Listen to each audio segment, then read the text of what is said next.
Agora, se fala muito da ginástica laboral como sendo uma alternativa para desestressar, né, o trabalhador.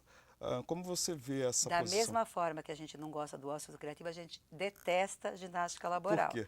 Por quê? Pelo mesmo motivo, ela não muda o processo de produção. Então você tem uma atividade totalmente que te limita, você tem um espaço de trabalho que você não pode se mexer, você tem que fazer movimentos repetitivos que vão te levar a uma doença. Aí vem lá um profissional de fora, faz 10 minutinhos de ginástica e tudo bem, e o trabalho continua exatamente como tal. E se você adoecer, é porque você não fez direito à ginástica. Quer dizer, não pelo trabalho em Não si que pelo está trabalho. Então desenvolvido. a gente defende, do que a gente acredita, é que o trabalho tem que ser modificado, não a pessoa tem que se adaptar ao trabalho, mas o trabalho tem que ser modificado para que, e levando em conta o humano que vai exercê-lo. Muitos trabalhadores moram a muitos quilômetros de distância dos seus trabalhos, enfrentam um transporte público de qualidade muito ruim, quer dizer, eles já chegam cansados ao trabalho. Isso também faz parte da análise da terapia ocupacional? Isso pode, a gente até pode considerar isso, mas isso é uma mudança, isso está muito além do nosso alcance enquanto profissional que trabalha com saúde do trabalhador. Isso vai muito além da gente. Né? Isso tem a ver com políticas urbanas, tem a ver com, enfim, com vários outros fatores que vai muito além da gente. O que a gente busca, se a gente está numa situação que você tem que pensar um retorno ao trabalho, uma reabilitação profissional ou um adoecimento no trabalho, pensar isso também, porque a gente está preocupado com o indivíduo como um todo. Agora, o que seria então o trabalho ideal na contemporaneidade? Ótima pergunta. É, eu acho que o trabalho está mudando muito em termos de sentido, né? Do que ele é difícil pensar porque o homem contemporâneo também hoje ele é muito diferente do homem Da antigo. Revolução Industrial? É isso, mas eu acredito que o trabalho ideal é aquele trabalho, sobretudo, que te permite pensar e criar. Que ele permite, a gente chama que ele permite que os indivíduos se desenvolvam sob o ponto de vista da identidade e da capacidade de pensar, que ele seja alguma coisa que promova o seu desenvolvimento enquanto experiência, enquanto ideias, e não que ele seja um limitador disso. Por exemplo, o trabalho dentro da universidade, de uma universidade pública, né, principalmente o docente que está envolvido com pesquisa, de certa forma com criação, isso pode ser considerado um trabalho da contemporaneidade? O trabalho universitário não é de jeito algum trabalho novo. Ele não é, desse ponto de vista, Ah, ele não é contemporâneo. Mas ele, vamos dizer assim, que dentro dos trabalhos possíveis na contemporaneidade, ele é um trabalho interessante. Mas a gente também tem que pensar nisso que a gente estava comentando agora há pouco. Essa política de massacre que a CAPES está fazendo em de cima da produção, gente, né, de aumentar a produção, ela é produtividade. absolutamente incompatível com o trabalho de criação. Porque se você é obrigado a fazer pesquisas pensando no artigo que você vai publicar e não naquilo que você acha que seria uma contribuição sua social, você tem que trabalhar muito mais a favor de certas revistas, de certas bases de indexação, de certos modelos de produção, que é onde você vai conseguir publicar o teu trabalho, em detrimento de pesquisas que você considere mais importantes, aí você já tem um problema é, bastante grave. Outra coisa também é o volume de trabalho. Não adianta você ter um trabalho criativo no volume de trabalho no qual a gente é obrigado a trabalhar aqui na USP, Exato, né? que fica incompatível até com a Com a qualidade, né? qualidade.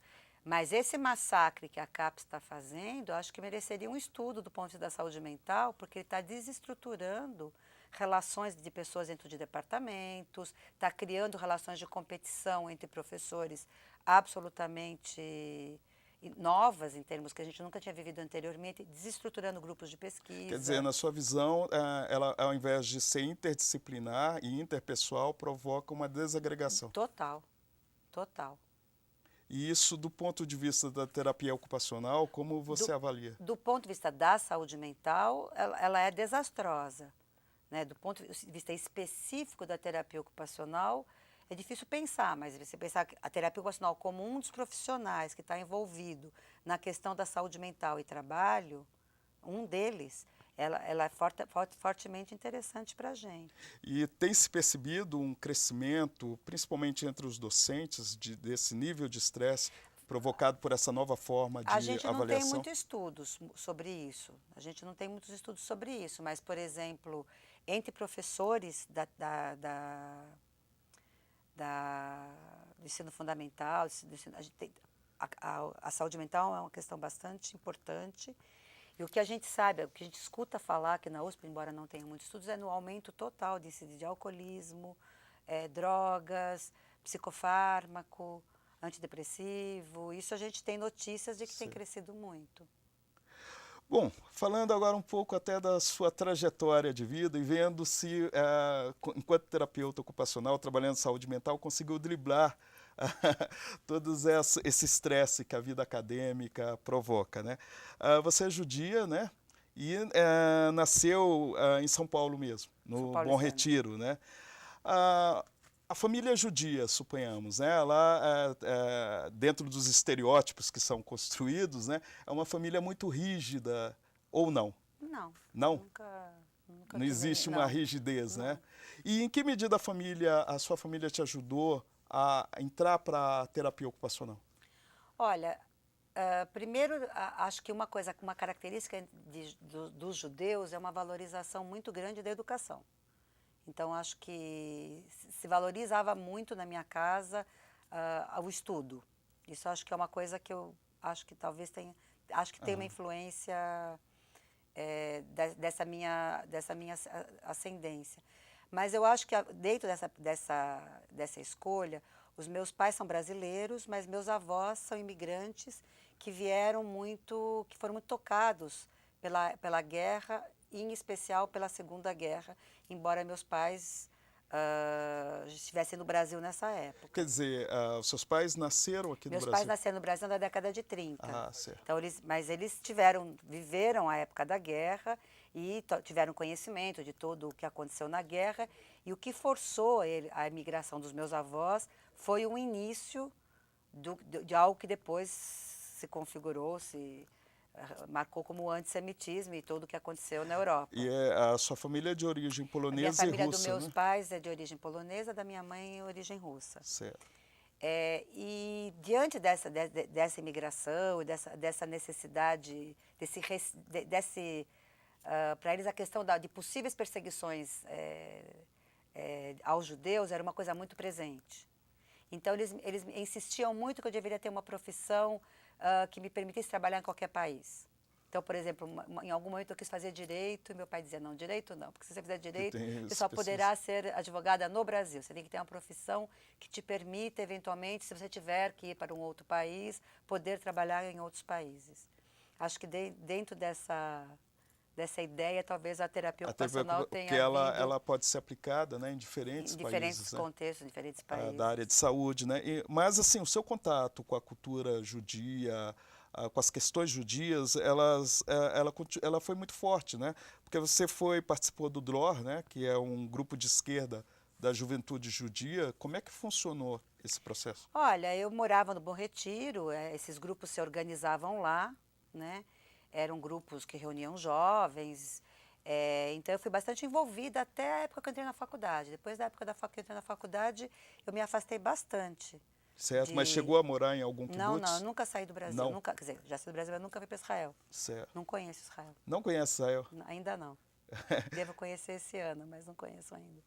E, no caso, essa participação nesse grupo de esquerda, né, te fez repensar também a escolha pela terapia ocupacional, pela característica dela social também? Eu acho que me levou mais a pensar em profissões que tivessem, de alguma forma, um contato social, que me levasse para um contato com pessoas, me levasse para trabalhos sociais.